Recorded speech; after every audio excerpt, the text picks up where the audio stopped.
So I'm leaving Citroën now. I was just noticing how dirty the rain is. There's a lot of sand in suspension, which is coming down with this rain. It started to rain only very slightly.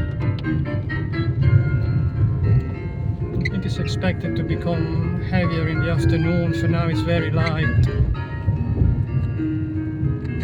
So here I'm passing again Pont.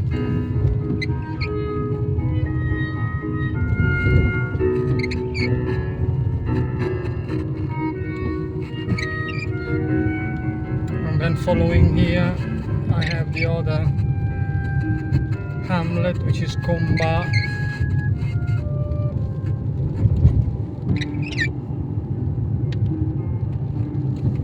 And I'll soon get to the center of Saint Leonard.